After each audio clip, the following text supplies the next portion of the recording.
Bonjour et bienvenue sur le site gallo-romain de Fourvière, situé sur les hauteurs de la ville lyonnaise. Aujourd'hui, je vais vous parler de ces deux théâtres qui se situent donc au site gallo-romain de Lyon-Fourvière, construit au 1er et 2e siècle après Jésus-Christ. Pendant cette période, ces deux théâtres ont accueilli de nombreux événements culturels, musicaux, et notamment politiques. Mais qu'en est-il aujourd'hui? Accueille-t-il encore des événements? Venez avec moi, on va le découvrir.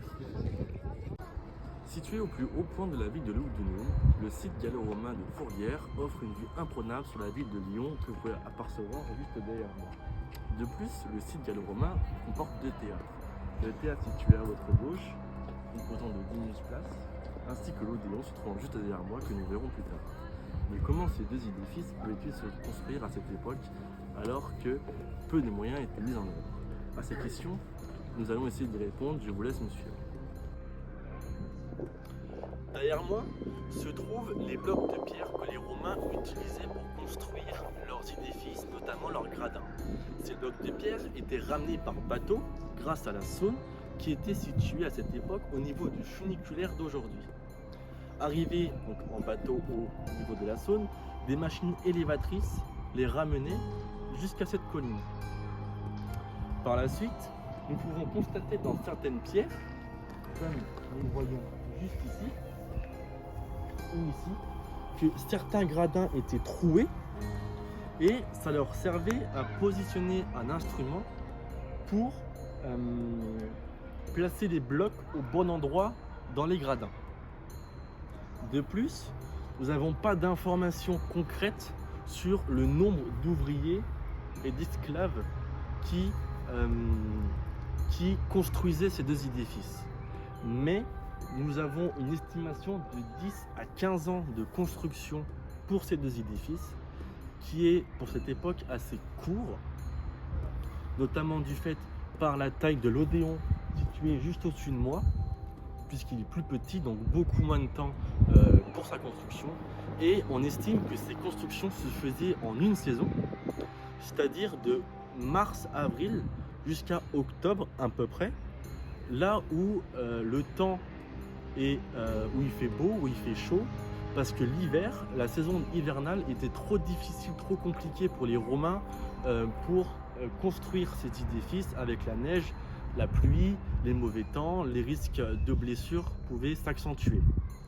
Nous allons maintenant voir comment les Romains faisaient-ils pour construire les gradins supérieurs des théâtres. Venez avec moi, je vous y emmène. Nous voici maintenant à la partie haute du théâtre gallo-romain. Nous venons de voir juste avant comment les Romains faisaient-ils pour construire les gradins situés en bas du théâtre, et maintenant nous allons voir comment faisaient-ils pour construire les gradins situés en hauteur. Pour ce faire, les Romains faisaient des trous dans les roches situés ici, ou encore à votre droite. Donc ces trous, appelés trous boulins, servaient à monter l'échafaudage. Un étage correspondait à la taille d'un homme, c'est-à-dire que le Romain, donc l'échafaudage situé ici, prenait un moellon et montait les étages. Une fois sa taille maximale atteinte, il refaisait un trou en hauteur pour refaire un échafaudage, pour ensuite refaire un étage. Donc c'est comme ça que les Romains construisaient leurs gradins situés en hauteur. Mais à quoi servaient-ils exactement ces deux théâtres? Nous allons le découvrir, venez avec moi. Nous venons de voir comment ces deux édifices étaient construits. Nous allons maintenant nous intéresser à quelles étaient leurs fonctions. Pour le théâtre, situé juste derrière moi, ces fonctions étaient diverses.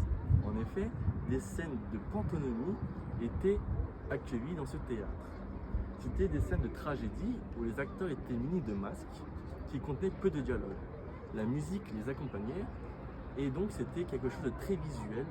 Ils jouaient avec leur corps. De plus, ces fonctions étaient très diverses, très diversifiées. Des sens politiques pouvaient s'y tenir, notamment quand l'empereur avait une déclamation à faire au peuple, il venait ici pour exprimer ses opinions. Maintenant, nous allons voir quelles ont été les fonctions de l'Odéon. Venez avec nous. Nous voici maintenant dans l'Odéon.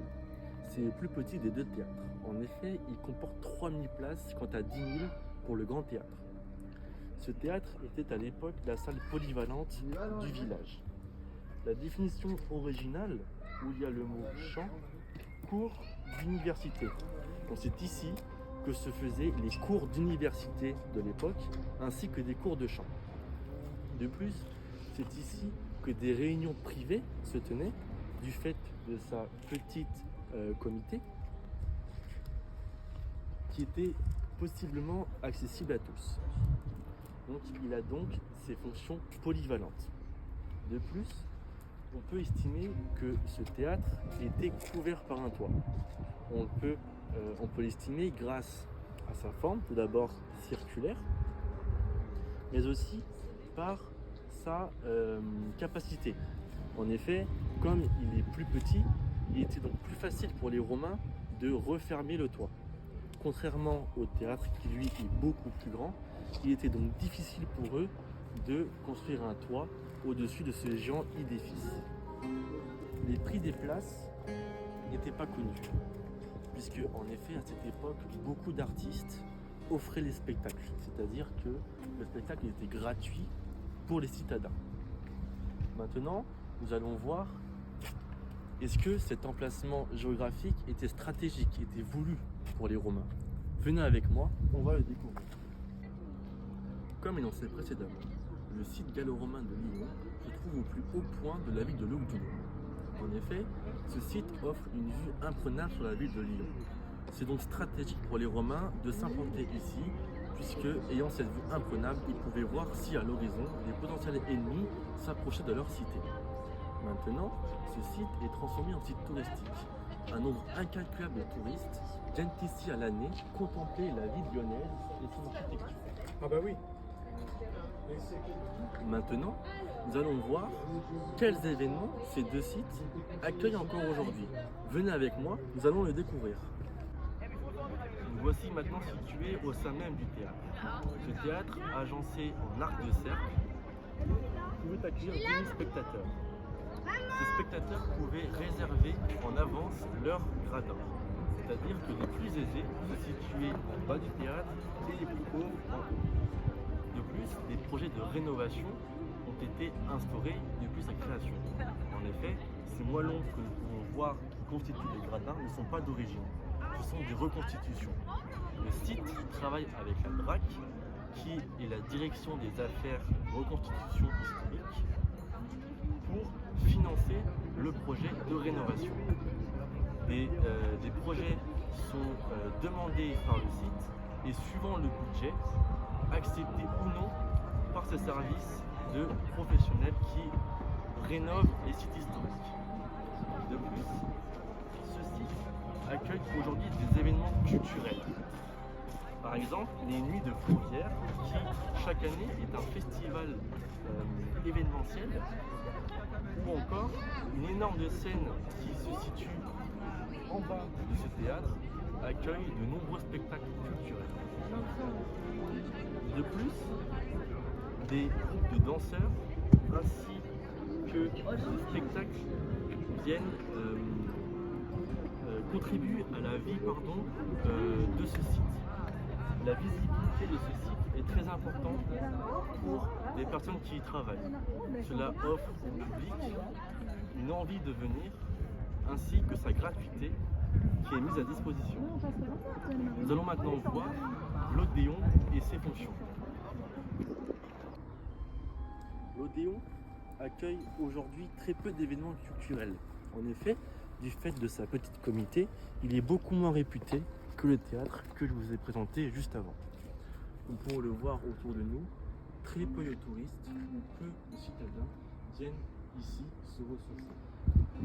En effet, du fait de sa petite comité, beaucoup de touristes ou de citadins viennent ici pour s'exercer ou se vider l'esprit. En définitive, nous avons vu pendant ce documentaire que ces deux édifices historiques restent néanmoins populaires pour les citadins lyonnais.